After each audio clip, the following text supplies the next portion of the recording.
The rise of Ringo Starr and his friendship with George Harrison. Behind all the fame, smiles, and peace signs that made the Beatles the most loved band in the world, there were hidden emotions, unspoken arguments, and even deep pain. Among those stories, one of the most surprising is Ringo Starr's relationship with George Harrison. Ringo, the friendly and funny drummer who always seemed calm and happy, once admitted that there was a time when he truly hated George. It's hard to believe that one of the most peaceful Beatles could ever feel such anger. But behind that simple word, hate, lies years of friendship, betrayal, misunderstanding, and finally, forgiveness. To understand how this bond between two musical brothers broke apart, we have to go back to where it all started. Ringo Starr was born Richard Starkey on July 7, 1940, in a poor part of Liverpool called the Dingle. His early life was anything but easy. His family didn't have much money, and he was often very sick as a child. He spent months in hospitals fighting serious illnesses like peritonitis and tuberculosis. Those long days in hospital beds could have crushed his spirit, but instead, they helped shape him into the strong and positive person he later became. During those quiet days, young Ringo discovered something that would change his life forever: rhythm. He started tapping on anything he could find: tables, trays, even the sides of his hospital bed. It was as if music became his escape, his way of finding joy in the middle of pain. When Ringo finally recovered, he went back to normal life, working a few jobs to help his family, first as an apprentice joiner, then in a factory. But music was always calling him. Like many young people in Liverpool at the time, Ringo was caught up in the skiffle craze, a kind of folk and early rock music played with simple instruments. He joined local bands, and his cheerful personality quickly made him stand out. His drumming was different too, steady, creative, and full of life. It wasn't long before he joined one of Liverpool's biggest bands, Rory Storm and the Hurricanes. They were fun, loud, and exciting, and they gave Ringo his first real taste of success. But fate had something bigger planned. In 1962, everything changed. The Beatles, a new group from the same city, were starting to make waves. Their manager, Brian Epstein, decided that their current drummer, Pete Best, wasn't the right fit, and that's when Ringo got the call. He joined John Lennon, Paul McCartney, and George Harrison, and together they became the band that would change music forever. At first, Ringo was nervous. The other three had been together for years, while he was the new guy. But he quickly proved himself. His sense of timing, his steady beat, and his cheerful attitude made him not only the perfect drummer but also the glue that held the band together. While Lennon and McCartney wrote most of the songs and George slowly started adding his own, Ringo's drumming gave every track a solid heartbeat. Songs like Ticket to Ride, Rain, and A Day in the Life showed how important he was to the group's sound. Outside of the music, Ringo was known as the easygoing one. While John and Paul often argued about creative control, and George sometimes felt ignored, Ringo tried to keep the peace. Fans loved his simple honesty, his humor, and the way he made everyone feel comfortable. His friendly nature made him popular not just with fans but also with his bandmates, especially George. The two shared a quiet bond. George was shy and thoughtful, Ringo was kind and calm. They understood each other in a way the louder personalities in the band sometimes couldn't. But as the Beatles became the biggest band in the world, fame began to take its toll. Constant tours, interviews, and screaming fans left them exhausted. Behind the cheerful songs and smiling faces, tension started to grow. John and Paul argued about songs, George felt left out, and Ringo sometimes wondered if anyone really noticed his work. "Some days, I didn't even want to go to the studio," Ringo once said. "I was tired of feeling invisible." George, meanwhile, had found a new spiritual path through Indian philosophy and meditation, which made him even more distant. Ringo admired him but also felt left behind. George could be distant, he later said. "He had his own world, and sometimes I felt like I didn't belong in it." The once perfect friendship began to crack. There were disagreements, silent stares, and long stretches where they barely spoke. During the filming of Let It Be in 1969, those cracks were obvious. You could see the exhaustion in their faces, moments when Ringo just sat quietly, keeping the beat while everyone else argued. The Beatles were falling apart, and so were the friendships that had once made them great. When the band finally broke up in 1970, it felt like the end of an era. Each member went their own way. John and Yoko started their activism and solo projects, Paul formed Wings, George released All Things Must Pass, and Ringo began his own solo career. Though he tried to stay positive, something inside Ringo felt lost. For years, the Beatles had been his family. Now, that family was gone, and soon, one of his closest bonds would be tested like never before. Betrayal, anger, and the breaking point. After the Beatles ended, Ringo's star refused to fade into the background. He released several solo albums, including Sentimental Journey and Bouquets of Blues, showing his love for different music styles like country and pop. In 1973, his album Ringo became a huge success, with hits like Photograph and You're 16. Fans were reminded that he wasn't just a drummer, he was a true musician. Ringo also appeared in movies and TV shows, becoming one of the few Beatles who successfully balanced fame with acting. But while his career seemed strong, his personal life was a storm beneath the surface. Ringo had married Maureen Cox, a Liverpool hairdresser, in 1965, at the height of Beatlemania. Thousands of fans cheered outside their wedding venue, hoping for a glimpse of the happy couple. Ringo loved Maureen deeply. She was kind, loyal, and grounded, a connection to his old life before fame.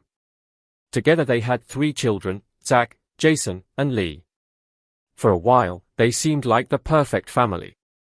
But fame can test even the strongest love. With Ringo constantly traveling and surrounded by temptation, their relationship began to crack. The pressures of stardom and his growing drinking habits made things worse. "I was living wild," Ringo later admitted. "I lost control for a while."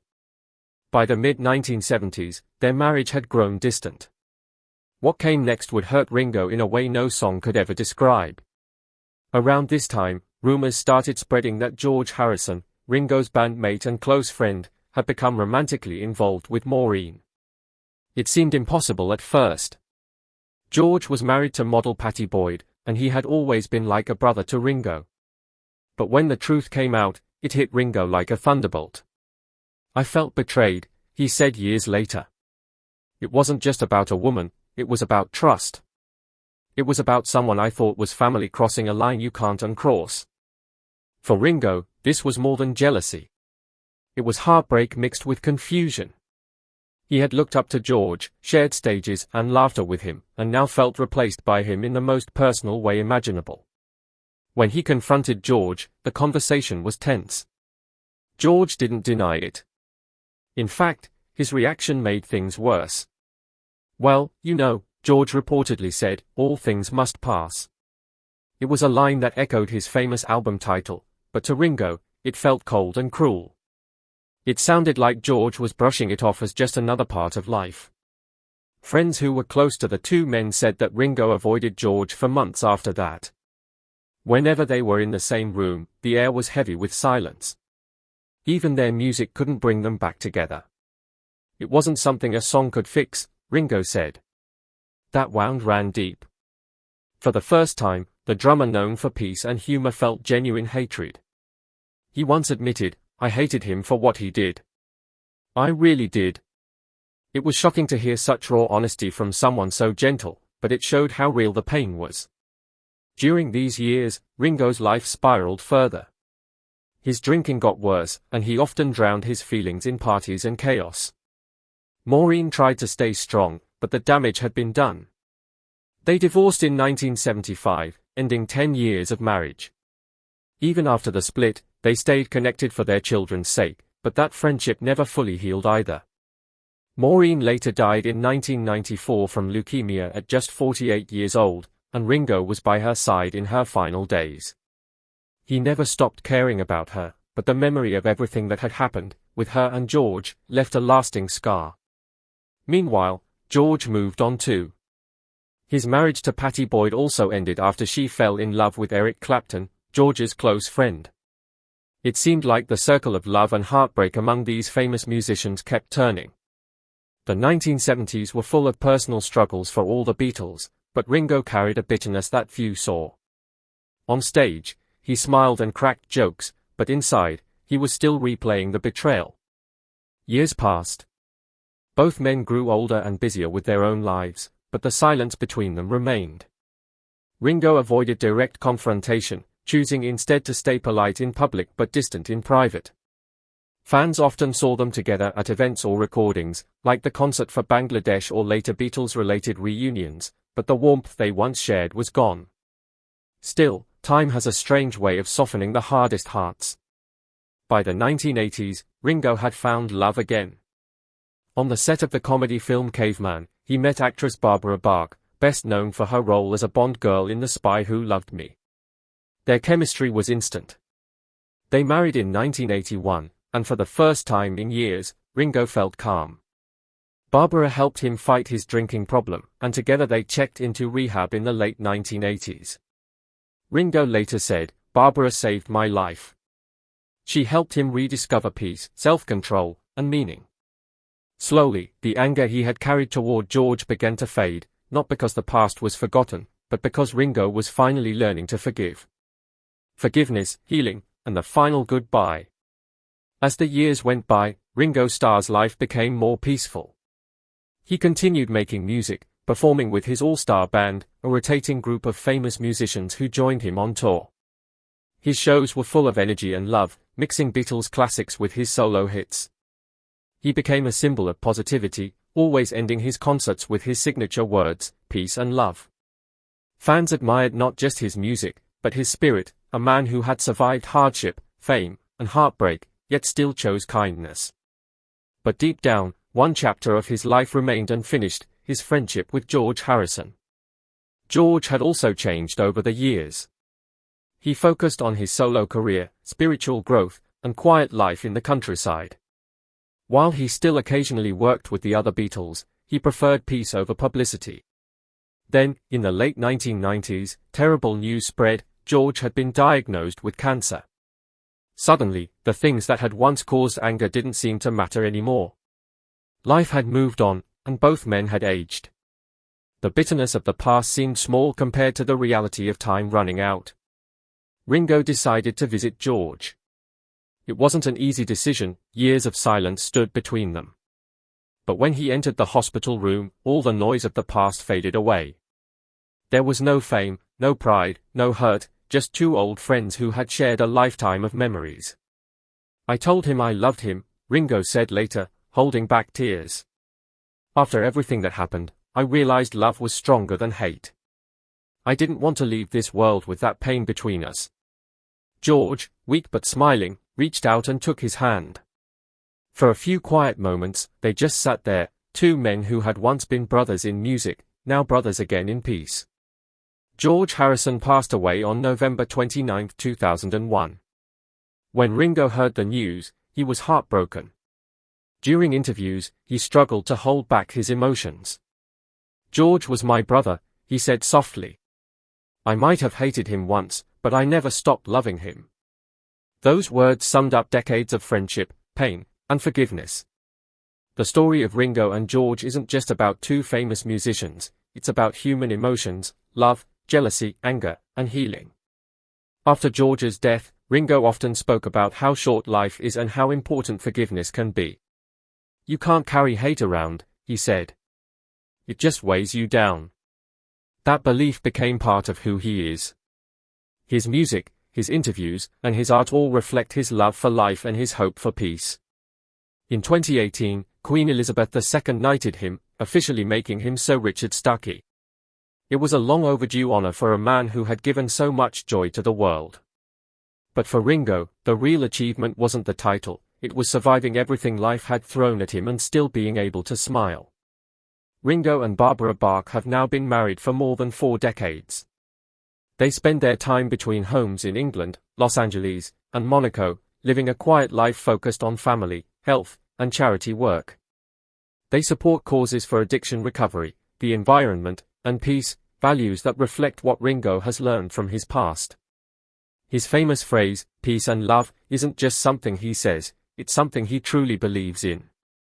Looking back, the relationship between Ringo Starr and George Harrison stands as one of the most emotional and human stories in rock history.